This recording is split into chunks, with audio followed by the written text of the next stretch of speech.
It's working, I think. Okay, guys, welcome back to your Outlawed, Grimerica Outlawed show. This week we got Fox Guards, Henhouse, and Blood Boy, a roundup style show coming at you on this. I guess it's Saturday, February 7th. Yep. A beautiful February 7th. And around here, I don't know if the groundhog saw a shadow or not, but it's like high teens, 17, 18. Yeah, it's pretty nice here too. I was looking at the weather forecast and it's all like just barely below zero or just barely above zero for the next couple of weeks. So I don't know. February seems pretty calm so far because that can be the worst month sometimes. So hopefully Yeah, we don't have a freezing cold March. The last bad month. So Yeah.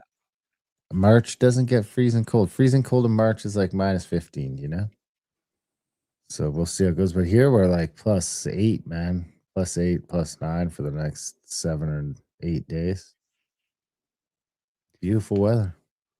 And no wind. I mean, that's the real nice part is usually it's crazy windy when it gets warm like this, but it hasn't been too windy. So That's good. very enjoyable winter so far. I mean, it sounds like the East guys are paying for it. Yeah. They're paying for Polar vortex action happening. They're out paying east. for our good weather. I thought I actually had a polar vortex Clip. of some sort here, but now I can't find it. Well, it's funny. I forgot to address last week the Clarios.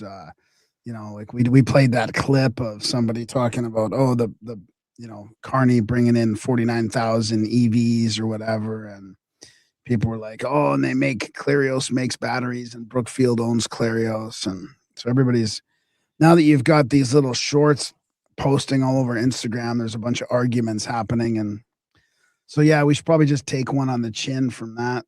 Yeah, we should probably double check it a little bit more just to make sure. But yeah, Clarios makes all kinds of batteries, and it's not necessarily like gonna do any better because these EVs come over from China. What? It doesn't matter. I mean, it's still. What do you mean it doesn't matter? It's not the main. They're not. It's not like that type of battery, right? They're just low voltage batteries. It's not EV batteries or anything like that, right? It's low voltage batteries that are used in all kinds of cars, right? It's one of the bigger battery dealerships in the world. So the point being that I just don't agree with the subsidies and stuff like that. Like the government shouldn't be involved in that level of. I think that's my main thing, right? So are you reading the comments? Sounds like you're reading the comments. Well, I was a little bit. Yeah, I was trying to. I'm just trying to interact with the new fucking virality that you're creating here. I don't know. What should we do? I mean, Ignore.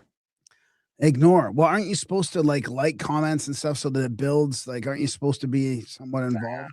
No, What? not involved. You just gotta. If people want to interact with us, they can do so in the chats. Grimerica.ca/chats. That's Well, there was some great arguments about climate, about energy and climate change and all that. So, I mean, it was mainly other people arguing. That clip got 150,000 views. You can't get involved in that. It got 150,000 views. Yeah, was that like 125? I think the last on time. Instagram. Yeah. Oh my god. Well, no wonder why we got such a. Yeah, so you can't, because there's gonna be like a bunch of good ones and then a few pricks, and you're just gonna notice all the pricks. Well, no, I'm fine with that. I didn't get triggered. I was just like, I just want to make sure that we're somewhat accurate. I don't want to be just, presenting misinformation. That's all. We just played a clip. I know. How do you know they're accurate? What? How do you know their argument is accurate? What? Because I researched it. That's why That's why I'm taking it on the chin and doing a make good here. Because I fucking researched it and followed through with it. But they make the batteries for the cars in China. Well, they make batteries for all the cars all over the world. It's like one of the top battery makers in the world for all the cars.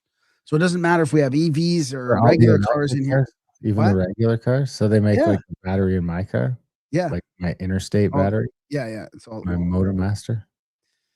Yeah, probably. That's probably Clarios made. Something tells me that's not what Brookfield is owns a company for, Well, no, they do all kinds of different batteries as well, right? I mean, they're What kinds? Car batteries? yeah. Chinese car batteries?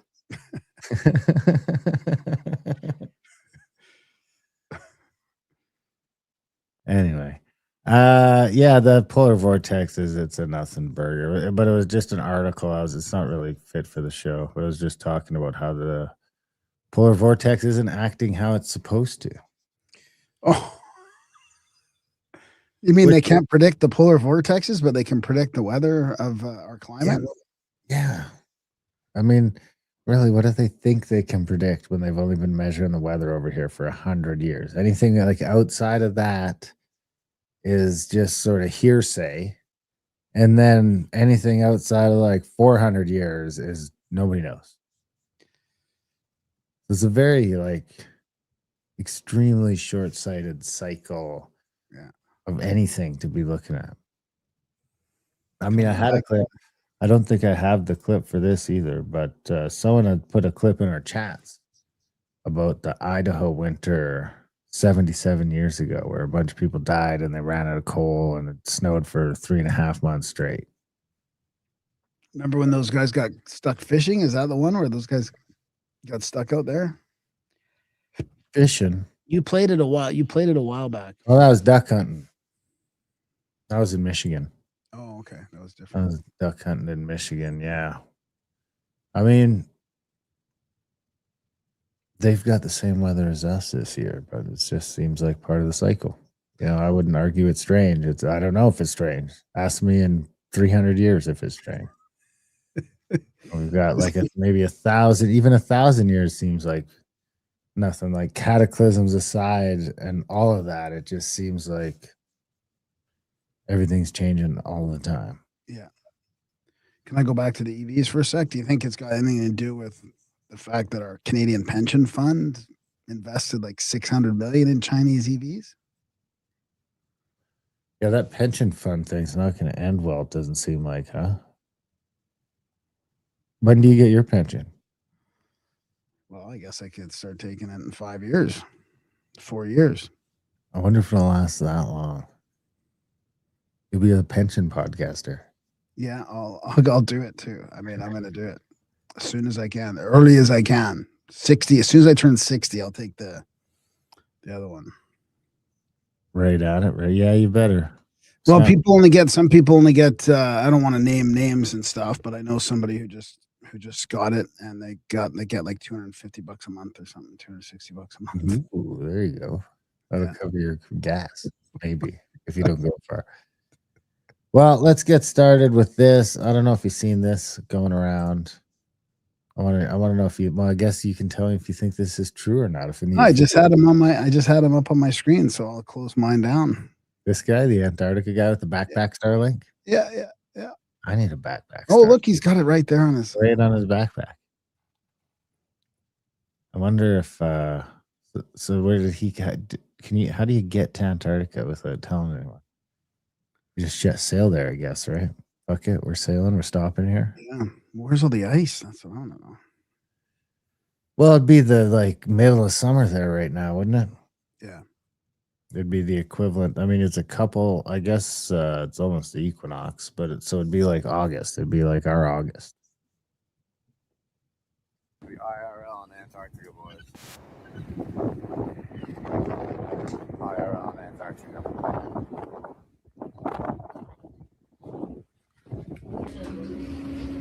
Hello. How's it going? Not that good. So you have a Starlink? Yeah. Okay, it's confiscated. You will receive it on the way back. You can't use it on the land? Say again? Can't use it on the land? No. Okay. They checked it in biosecurity yesterday and they didn't have a problem with it going on, but you're the captain, so it's all yours. Okay. You will receive it in the end of the day. Okay. Okay, cool. It's not such devices. They're not anything that is related to the internet connection, cybersecurity is completely forbidden. Really? So no one's allowed to have a Starlink? Nope, not even a single piece of paper. Really? On land? That is not.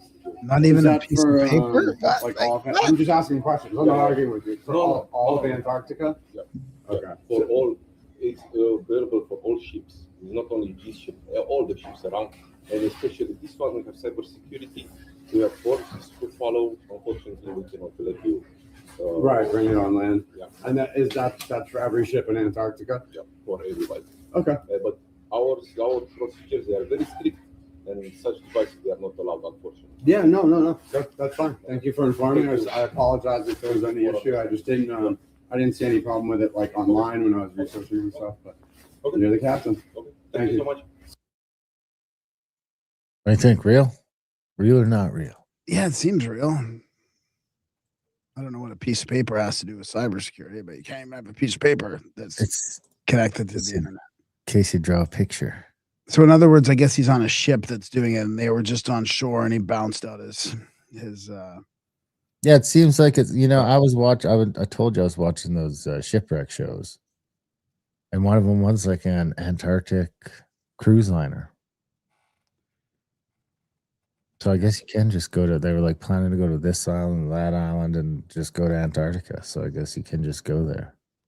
I was thinking about you because there was a big expensive yacht went down recently. Bezos's yacht, I think.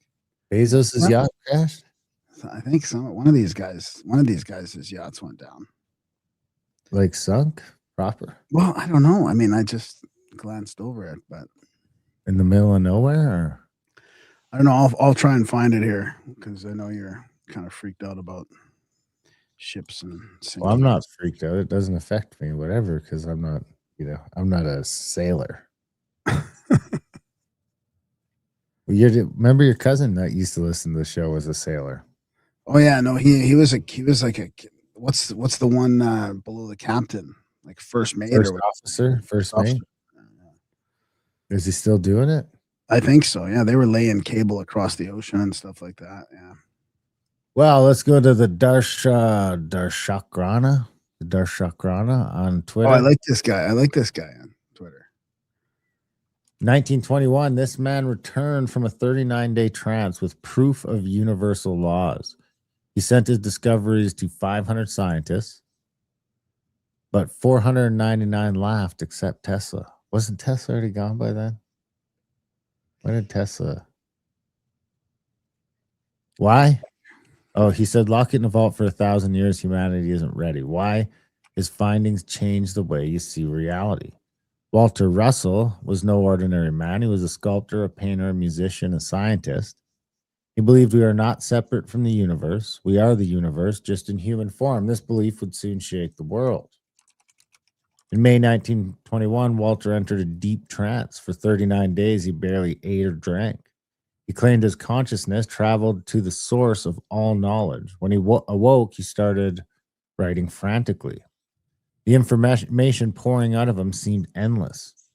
Walter compiled what he called the Universal One, a manuscript revealing the true nature of reality. He sent it to the top 500 minds of his time, physicists, mathematicians, inventors. Most dismissed it as madness, but Tesla saw something else. Nicholas Tesla wrote back to him, lock it in a vault for 1,000 years. Mankind is not ready for it yet. What did Walter discover that scared even Tesla? Discovery 1, the universe is a thought. Walter claimed matter is not solid. It is light slowed down by thought. Everything you see is crystallized light. Remember Sheldrake was talking about frozen light too? Reality is not built from atoms, but ideas. Discovery 2, all energy is rhythmic. Nothing is static. Everything pulses, breathes, vibrates. Even solid walls are just frozen waves. Understanding this wave rhythm is key to mastering energy. Discovery 3, duality is an illusion. Good and evil, light and dark, life and death. All are two sides of the same coin. The universe is seeking balance, not conflict. Discovery 4, matter is born from light. Walter describes atoms as spiraling light compressed into form. When compression ceases, matter vanishes. Death is simply the release of trapped light. Discovery 5, the true nature of electricity. Walter claimed mainstream science misunderstood electricity. It is not a simple flow of electrons. It is a living, breathing spiral of energy. Harnessing it correctly could unlock limitless power. Is this him, you think? Should I play this? Well, that looks like Walter Russell, I think. That's what we're talking about. Yeah. Electricity is the servant of the God mind. This is AI. That's all AI. Yeah. Tesla died in 43. Oh. Discovery 6, space is not empty. Space is a living sea of potential energy. It gives birth to all matter. Tapping into cosmic sea would make scarcity obsolete. Discovery 7, health is a rhythm. Walter believed disease is a disruption of the body's natural rhythms. Restore the rhythm and you restore health. This hinted at future medicine beyond drugs and surgery. Discovery 8, time is a spiral, not a straight line. Past, present, future coil around each other. Everything that ever was and will be exists now. Discovery 9, the mind creates reality. Your beliefs, thoughts, and emotions shape your world. Change your mind and you change your life. This was not philosophy to Walter. It was literal physics. Discovery 10, humanity's destiny is cosmic. Walter saw humans not as fallen sinners, but as cosmic beings. Creators meant to rise beyond survival to sculpt reality consciously. Walter's work was buried for decades, too radical and too threatening. But now, as science edges closer to energy fields, quantum mechanics, and consciousness studies, his ideas are resurfacing. So anyway, some call him the forgotten Da Vinci. I never heard that. I never heard anyone call him that. Did you? No. Seems crazy. I like it, though. I like his work. It's really good. Yeah, I got another one from him. Should I do it? Sure. About Ingo Swann. Ingo Swann? Is it Ingo Swann? Yeah, it might be. Well, I've got one about one of the remote viewers, Lynn Buchanan. Well, that'll follow this up nicely. It says you're hosting. Oh, we're hosting? Are we hosting? We're hosting. Well, look, it says live on X. Yeah, because we're live on X, yeah. Interesting. In 1973, this man learned to exit his physical body. He mentally traveled to Jupiter and described its rings. 6 years later, NASA's Jupiter or Saturn? NASA's Voyager confirmed every detail he reported. The CIA immediately classified it. But what he discovered about consciousness will terrify you. His name is Ingo Swann, an artist from Colorado with no science background, but he had one unusual skill. He could leave his body at will. Ingo called it remote viewing. Scientists called it impossible until they tested him. Ingo worked with researchers from the Stanford Research Institute. They gave him random geographic coordinates. He described the locations in real time from thousands of miles away with eerie accuracy. Mountains, buildings, even underground bunkers. When they pushed the limits, what if we gave him coordinates in space? Ingo agreed. The target, Jupiter. This was 1973. NASA's Pioneer 10 had just flown by, but much about Jupiter was still unknown. What Ingo described next stunned them. Here's a little clip from Joe Rogan. So we did an experiment again with Ingo Swann, who is such a really top level remote viewer, to view Jupiter, planet Jupiter, before the flyby, before the NASA flyby. Stop clip. So he did, and he described. So was the flyby when we discovered Jupiter has rings, or is that what he's going to say? Is that he's going to describe Jupiter having rings? I guess so. I just discovered this. So Jupiter the way anybody might, red spot and all that kind of stuff. But he said, but there's a thin ring around Jupiter. I wonder if I went to Saturn by mistake, but I really see a ring around Jupiter.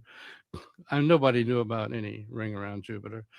Carl Sagan happened to come by in the lab and said, "Oh, what do you think of this? We got this result." He said, "Ring around Jupiter? That's nonsense. There's no." But when the NASA flyby finally got there, it turned out there was a ring, a small ring around Jupiter. There you have it. The thin atmosphere made of hydrogen, helium, and crystals, gigantic storms and lightning, mountains rising from the surface. Scientists dismissed the rings as fantasy until 1979. In 79, Voyager 1 flew past Jupiter. It found faint rings exactly where Ingo said. chemical composition matching his description, massive volcanic activity on Io, Jupiter's moon, as he had predicted. Suddenly, his fantasy was science.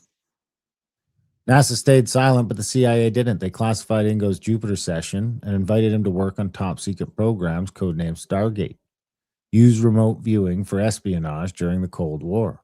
For the next 20 years, Ingo worked with physics and military intelligence officers. They spied on Soviet nuclear facilities, Chinese missile tests, and hidden underground structures, all without leaving the room.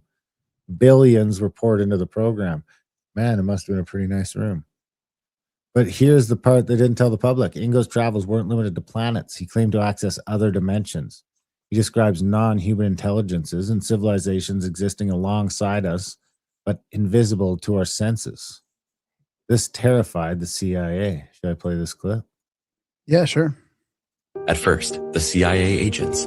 No. Ingo said consciousness wasn't bound by space or time. Your mind is not brain. It's in the consciousness, and it's part of a universal field. Remote viewing, he believed, was just a side effect of what we really are. Limitless awareness temporarily wearing a body. He warned if humans understood the true reach of their consciousness, governments could never control them. The ability to leave the body meant no prison could hold you, no secret could hide from you, and no war could be truly hidden. The CIA's own declassified documents, released in 1995, confirmed remote viewing produced actionable intelligence. Ingo's Jupiter data was on record. Stargate existed for over 2 decades. And yet the program was shut down publicly. Why? Some say it was because accuracy rates varied. Others believe it went deeper, far beyond spy games, that Ingo discovered something about reality so dangerous it could not be revealed. He hinted at it in his notes before he died in 2013. According to Ingo... Stop clip. This kind of fits in with my... It's not a clip. I know, I'm just... It kind of fits in with my theory about the CIA and like kind of what Marty talks about. What's his he kind of wrote a series of podcasts about this reality being so strange. I can't remember what he called it, but that they knew about all this stuff back then, and that was one of the reasons why they had to just keep all this stuff hidden from us, because of can't give us too much power. It kind of fits right in with that theory. According to Ingo, the physical world is a training ground. We are here to learn to use consciousness consciously. When we do, we can step outside the simulation at will. And then the game changes. Think it's science fiction? Remember, the CIA funded psychic research for 20 years. NASA confirmed his Jupiter data, and physics still can't explain consciousness. And yet we're told to believe it's all coincidence. Ingo Swan's story forces one question. If the mind can travel to Jupiter, what else can it do? I like it. Nice one. Okay, I'll play this one I've been saving up here. Kind of.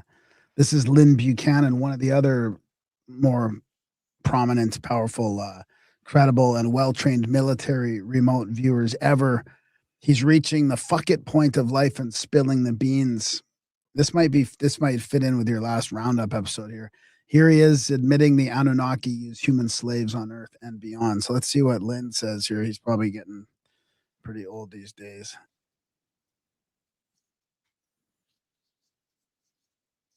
Can't hear it. Oh no, what's going on? Refresh page. Refresh page. All right, let's see.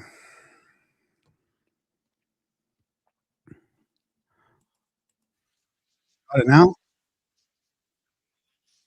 No? Nope. Let me stop sharing. Let's see here. Share screen, and I'll click on and off the audio tab, also the audio tab, and see if that makes a difference like it did before. Just jiggle the cord. Turning it on and off. What? Jiggle the cord. Did you get the impression that there were humans inside of these bases, or something? There were humans being used, yeah, but they were alien, yeah. Now, when you said that like humans are being used by these aliens, in what way? Like to do their projects, to build these craft? Like what's going on there? Well, yeah, just personnel, maintenance personnel, things like that. They say the Anunnaki and all that, when they left the Earth, they were here and they had human slaves doing the, digging for gold and all this other stuff. Well, they took slaves with them. And so they've had humans all along. Well, when they come back here, of course, they're going to bring their worker bees with them. And many of those are human. That's really interesting. Gigi brings up a really good question. Lynn, you said aliens. Where do you sense they were? Is this guy being interviewed by a fucking computer? They sense like that they were from here and they had always been here, or I guess you just kind of already answered that, where they go away and then they come back. But did you get a sense that they were not from Earth or from Earth? Oh, not from Earth. But the thing is, everybody oversimplifies it. They say us and them. It's actually us and them and them and them and them and them and them and them, from all over the place. There are multiple forms and types of ETs, and even of one type. There are multiple planetary systems they come from, star systems they come from. I mean, they have spread across the universe and still spreading. So, you say the Greys from one area, and they have one agenda for being here. The Greys from another star system will have another agenda for being here. And so you can't say us and them and what do they want and all that. You have to, it's like going into Walmart, pointing to any one customer and saying, what do they want? You can't. So it's not a simplistic type thing. It's very, very complex. And there are those who are hostile to us. There are those who are favorable to us. There you go. Interesting. Who's that guy?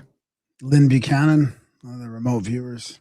Lynn Buchanan. Well, here's some more remote viewing stuff from OM Approach, I guess. Open-minded approach, yeah. Open-minded approach. A few things caught my eye in the declassified CIA remote viewing sessions from the 1980s, which attempted to locate the Ark of the Covenant. You can see from the document that the remote viewer was only given a target number, yet he begins describing the Ark of the Covenant in detail. The descriptions are quite interesting and support my theory that the Ark is part of the Egyptian religion and that the Jewish religion is a continuation of the ancient primordial tradition. Does that make sense with like those Egypt books, like the Egypt and the Hebrew, the Egypt and the Jews books were all part of Thomas Massey? Was it Thomas Massey?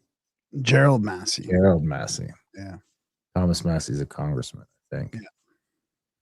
Yeah, does that fit with what he was saying? Say it again. He was talking about the Jewish religion being a continuation of the Egyptian religion. Yeah, possibly. Maybe Moses escaped the cataclysm from Egypt and not the slavery. Write a new Bible. Remote viewing was part of the U.S. government's classified Stargate program run by the CIA, the DIA, and the U.S. Army. Stargate was a successor to the MK Ultra program, which focused on LSD, hypnosis, mind control, sensory deprivation, trauma experiments, attempts to break or control the mind, ESP, telepathy, and remote influence. They created the program because it worked in the MK Ultra project. The CIA even searched for the Ark of the Covenant using elite remote viewers. To the public, they officially said that these kind of programs were discontinued, but in reality, they went dark because of the connection between consciousness and the UAP UFO phenomena. But is this not a thread? That's it. Is there something playing, or is it just a GIF? Oh, there we go. The remote viewer describes the target as a coffin made of wood, gold, and silver, decorated with a seraph rather than a cherub. He draws the seraph, and it resembles a bird with wings, much like Horus. So why is this important? We know that Horus is closely associated with the eye symbolism, and similarly, the seraphim angels are also connected to the symbolism of the eye. The seraphim angels are often described as having 6 wings and multiple eyes, and we know that the Ark of the Covenant has 4 golden wings. So let's say there are 4 seraphim as drawn in the image by the remote viewer, 1 on each side, each holding a golden Shen ring. There would be 6 wings and 4 golden rings. Or there could be 2 seraphim holding 4 golden rings. Horus could also be represented with an eye holding the rings. The Shen rings were used as symbols of divine protection, and we know that the purpose of the Ark of the Covenant was to hold the 10 Commandments and to protect the people. Do we know that? I don't know. I'm not convinced we know that.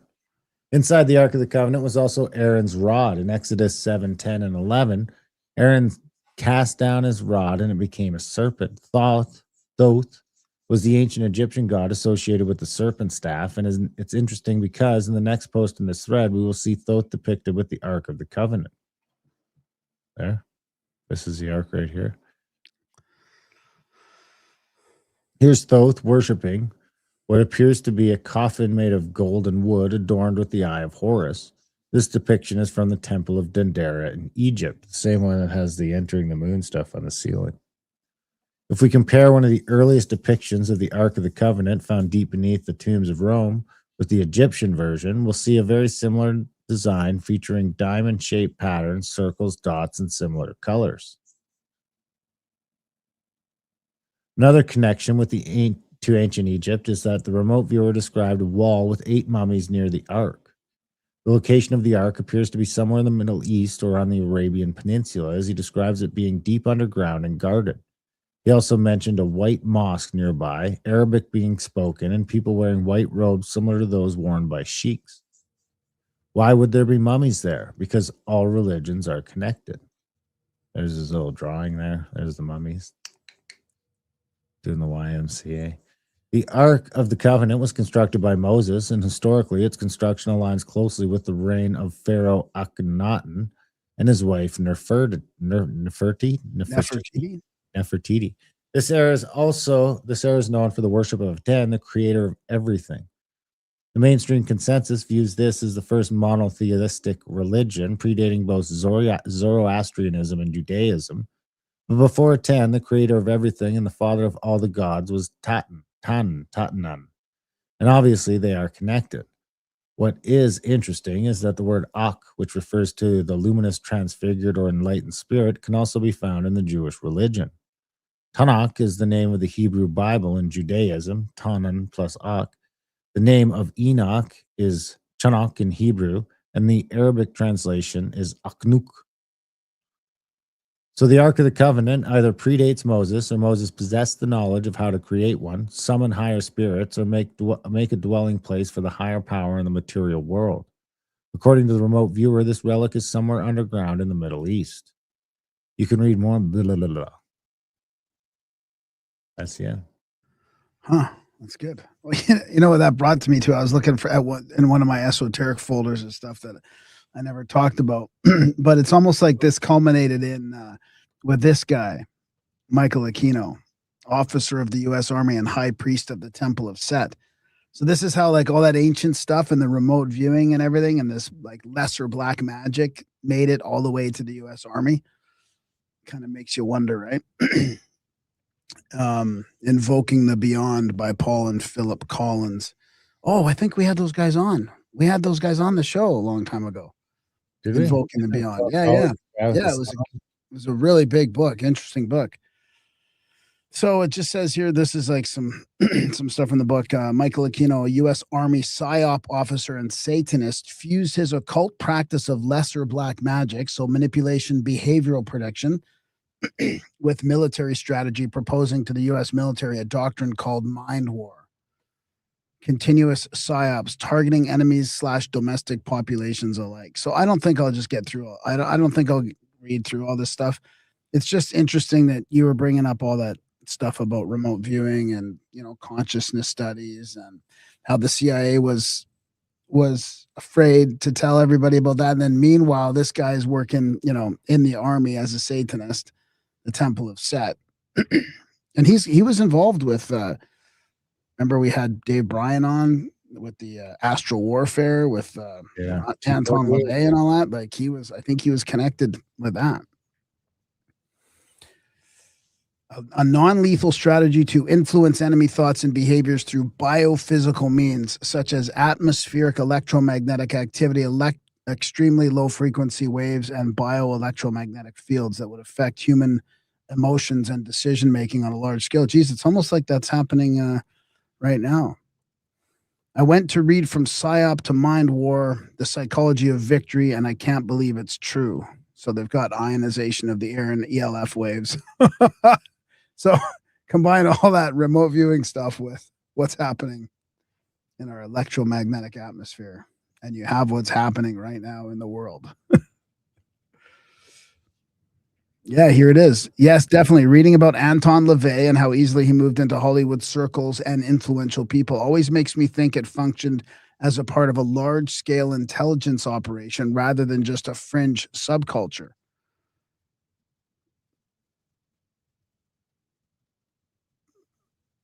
Wow. That's a whole rabbit hole I don't want to go down right now. Holy. Well, here's a little break. Did you see this clip going around from The Simpsons, 1994? Yeah, I don't think so. it's super quiet. I can barely hear it. You won't, I'm gonna crank this, but you won't be able to talk while I'm doing it. Okay. Attention, some crazy creeps on an island somewhere are secretly running the world. Hey! Sorry, old chap, but you're proving quite the killer in our buttermilk. Huh? We're shutting you down. Not a chance. No one can silence me but me. That arranged can be.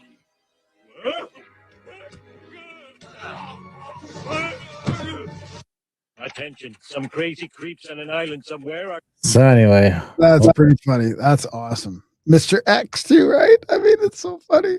his website was Mr. X, which is the website I'm playing this off of. And he typed it on there, and then he got killed by his own lookalike. Yeah. I mean, it's pretty wild. All right. Well, if you don't have any objection, let's see. You want to start switching into some cataclysms type stuff? Cataclysm, catastrophic disclosure? Sure. Or do you want to start with some moon stuff on Joe Rogan? Whatever you want. Mine stuff is for the second half, so you keep going with whatever you got. All right, let's do this is the dark journalist who I thought we were going to have on at some point. Yeah, he said he would, but then a lot of these people they say they are, and then it's hard to wrangle them.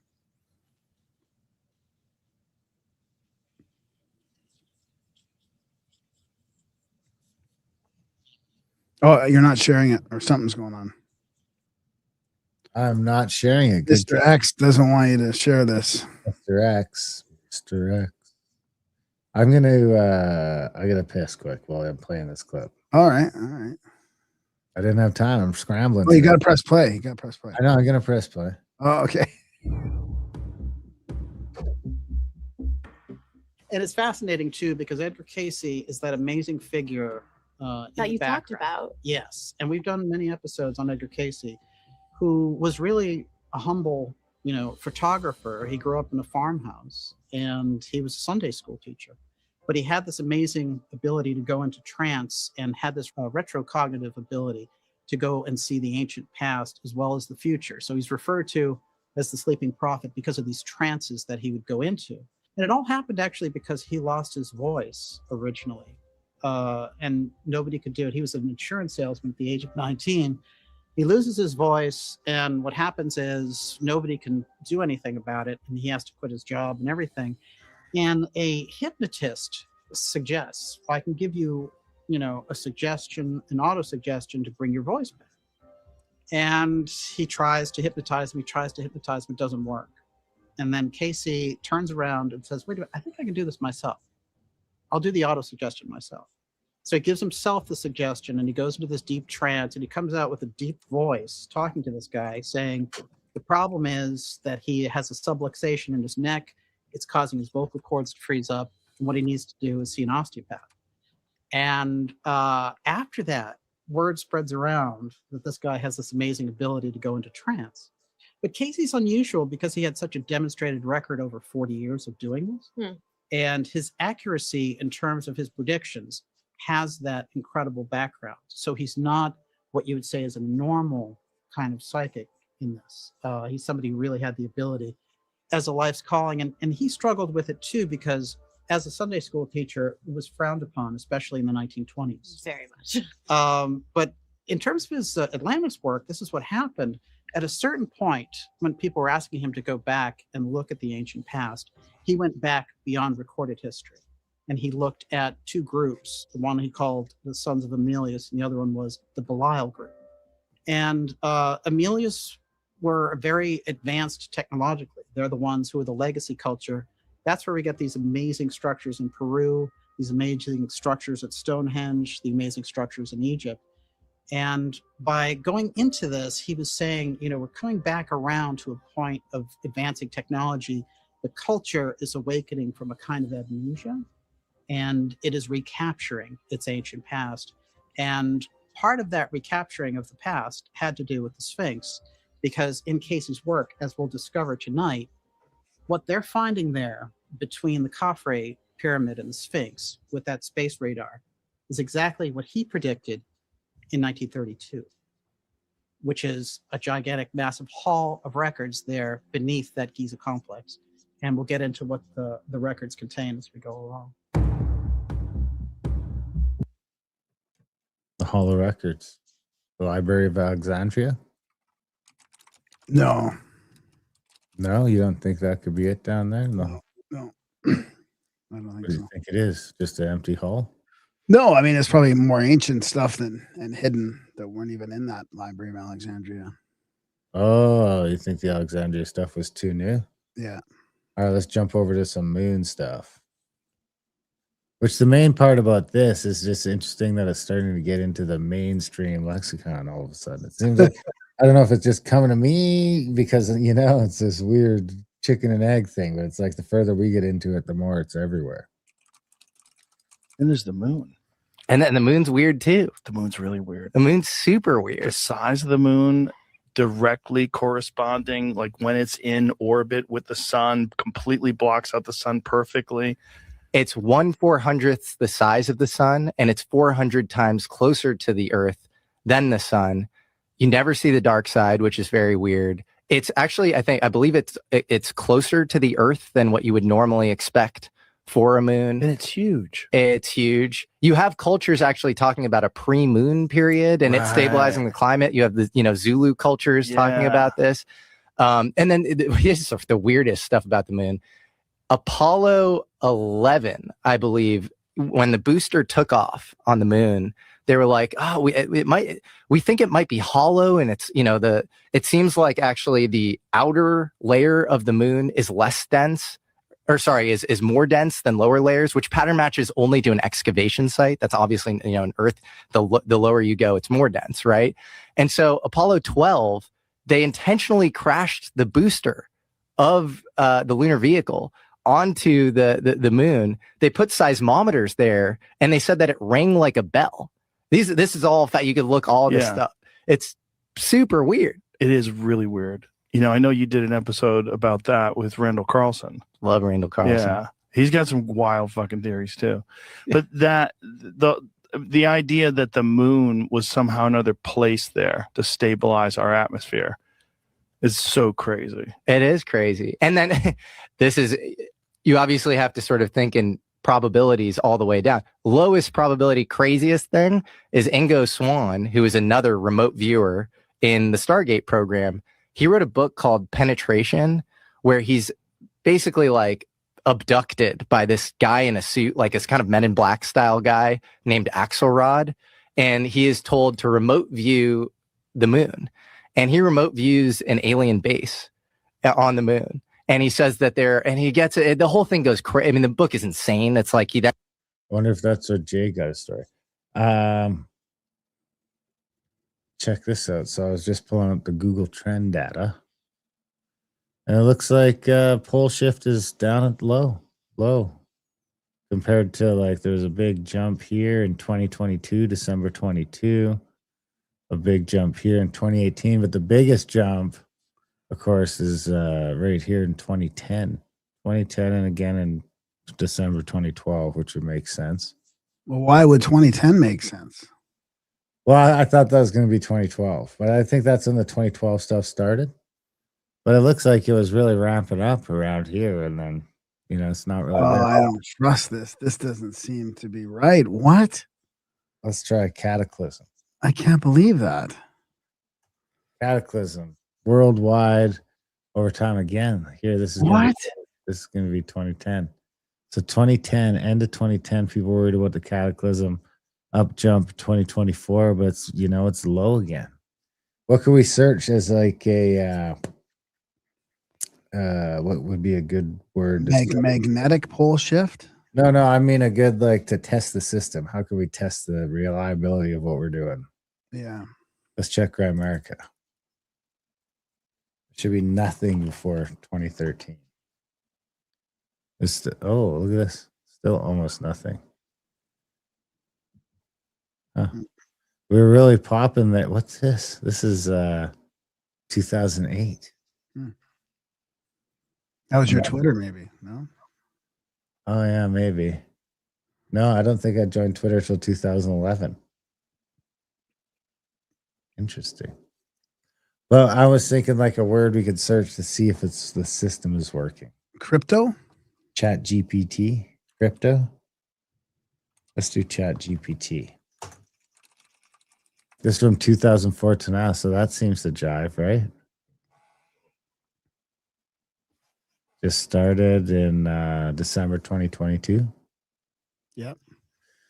So no cataclysm, no uptick, what else? What else can I search? I guess the problem is that was when Google, like, I don't know, it just doesn't. Yeah, nowadays you'd have to be able to search like the Twitter trends and all of that. This is just people are searching in Google. Yeah. Let's put Alberta independence. It only goes back to 2024 though. Or sorry, 2004. And I don't know how to spell. Funny, I was wondering about I always spell independence wrong. Oh, look at that. Holy crap. What was that little blip there? Yeah. That little blip is a year before COVID. So right when the UCP formed. And then right now it's off the charts as of December 2025. I mean, that's pretty interesting to look at it that way. Anyway, so there doesn't seem to maybe Great Flood. Yeah, that's a good one. Doesn't seem like Great Flood is trending up. Great Flood is trending up. November 30th to December.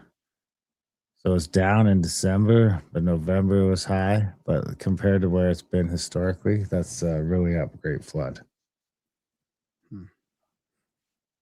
Then the other one would be ECDO. Oh, I know what to do. Yeah. Whoa. No, that's so that's too, because that's going to mean a bunch of different things, right? Yeah.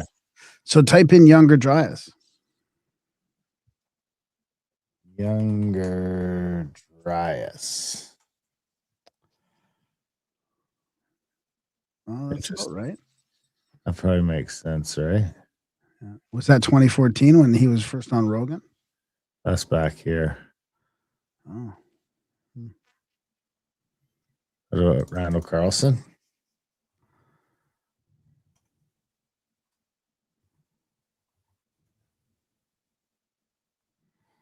There you go. Yeah. April. He was on Rogan, I think, March of 2014. And then what's the big spike there? What year is that? This one? No, that one, yeah, right there. That's probably when that Netflix thing comes out. Yeah, because he was on. That was where the spike on Younger Dryas was too. There. Yeah, America Before. Interesting stuff. So did you know that when you brought up this moon stuff, that the moon flyby was actually supposed to be happening today, like the last couple days, and today and tomorrow? What moon flyby? The Artemis 2, the crude. Yeah, the crude lunar flyby mission. What? I heard it got canceled. Yeah.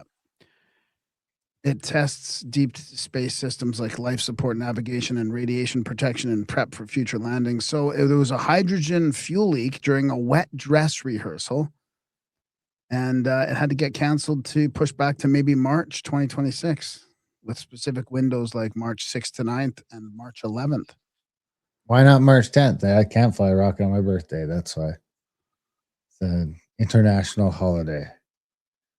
All right, I got another one here.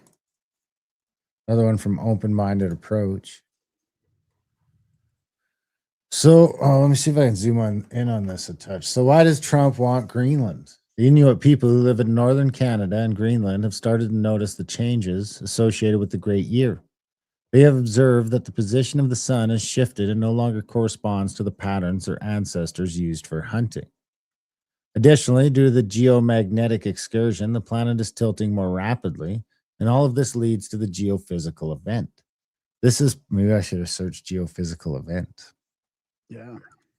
This is part of a documentary, likely from the 90s or 2000s, and this segment was uploaded to YouTube about 10 years ago. Do we want to watch this? Sure. Start it off at least. I see subtitles, and I'm worried it's going to be hard to.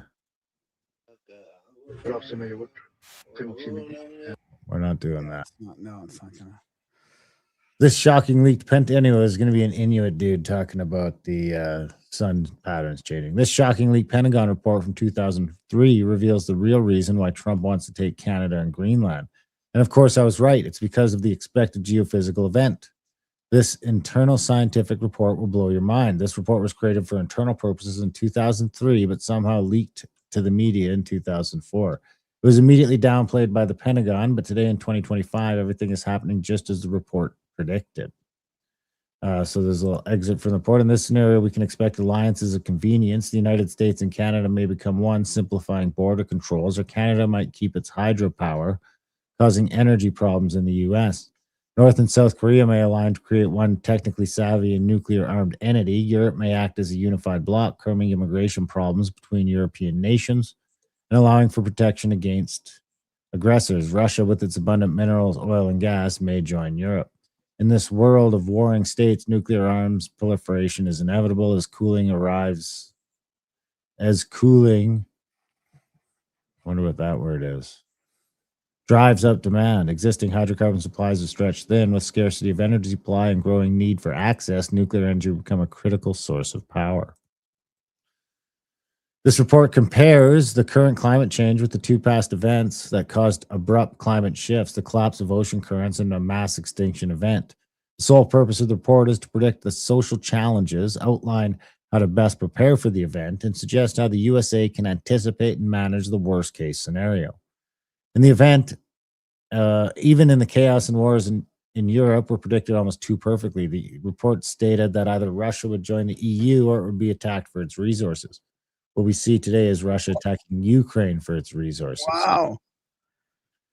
So despite the obvious reasons stated by mainstream propaganda about why Trump suddenly wants Canada and Greenland, reasons that primarily connect to shipping routes and resources, the geophysical event might be the hidden real motive. The North and South Poles might become more life-friendly and less affected by the event. In fact, the first question that the billionaire doomsday preppers asked Douglas Rushkoff was, Alaska or New Zealand, which place is safer for the upcoming event? Alaska is in the Arctic Circle, while New Zealand is in the southern hemisphere, close to Antarctica. You can read the entire article in The Guardian. The title is The Super Rich Preppers. So here's this little article from The Guardian back in whenever. Who will get quantum? Eventually, they edged in a topic concern New Zealand or Alaska, which region will be less affected by the coming climate crisis, is what they called it. It looks like this administration will go all in on the Arctic Circle and will attempt to gain full control over Greenland and Canada. There are already underground bases and tunnels buried beneath the ice in Greenland, established in 1959 by the U.S. Army Corps of Engineers. Camp Century was a network of tunnels within the Greenland ice sheet, officially presented as a scientific research facility. It was part of the secretive Project Iceworm, which aimed to test the feasibility of deploying nuclear missiles between the ice. The base was decommissioned in 1967, but that is supposedly, but that is the official explanation. I'm telling you, they have been preparing for this event since the 40s, following the scientific findings of the 46th and 72nd Reconnaissance Squadron. I'm glad you brought up the Iceworm, the Project Iceworm. I've been meaning to look at that. And this is nothing new. The Arctic Circle has been the base of an advanced civilization living underground since ancient Greek times. They called this civilization the Hyperboreans, which means beyond the north wind. The northern wind is mentioned by the Inuit in the first video of this thread. When the USA bought Alaska, everything was revealed on the official treasury check. The gods of the Hyperboreans, Apollo and Hecate, the Caduceus, and the Griffin, the mythical creature associated with the Hyperboreans, were all depicted. Ask yourself, why were these symbols on the official check for the purchase of Alaska? Oh, I have a few posts also related to Alaska, the forbidden military zones that are as large as an American state, the alleged black underground pyramid, and everything that connects the ancient civilizations from the previous great year to us. There are ancient breakaway civilizations as well, but of course, writing about this will label me as crazy schizophrenic, and my content will be flagged as negative by the algorithm crafted by Elon Musk. There's the check. But while people call me crazy, the elite are preparing for the geophysical event and keeping you blind to it. They know about the event. In fact, Musk himself has talked about the pole shift and ice ages. They mentioned 10,000-year events, but you can divide the great year into 5 parts. The Mesoamerican 5, 13 Baktuns, the 4 Yugas, or the Greek ages, and as understood by the Hindus and later by the Greeks and Romans. Traditionally, in ancient knowledge, the great year was symbolically wrapped as 24,000 years. In today's measurements, this is closer to 25,772. I thought it was 25,9. 592. Yeah. Yeah. That's Randall's number. Yeah. That's why everyone needs to watch this video at least once. We already saw this video, though. That's that old dude again. Yeah. Talking about the geophysical event. The Australian bloke. Yeah. Anyway. Yeah, that's good. Yeah. Awesome. That's all I got on that thread. So we could probably head to second half of show, eh? Yeah, let's do it. All right. I'll check out. If you guys want to sign up, you can sign up grammaricoutlawed.ca. If you're listening there, Patreon, if you're listening there, Spotify, if you're listening there, you can sign up in all those places and get access to the full roundups and the other full outlawed shows. Yeah, the difference between 360 days a year. Now, that's a good comment. Anyway, grammaricoutlawed.ca. Check out grammarica.ca for their podcast. Contact at thecabin.com for trips and events. And adultbrain.ca for audiobooks. grammaricoutlawed.ca to get the second half of this. Or sign up wherever you're listening. I think that is an old sock, actually, on his mic by the looks of it. Is that Joe Roop, LTV Radio? LTV, yeah, Light in the Void. That's my cut up sock jock. I mean, sock Joe. Sock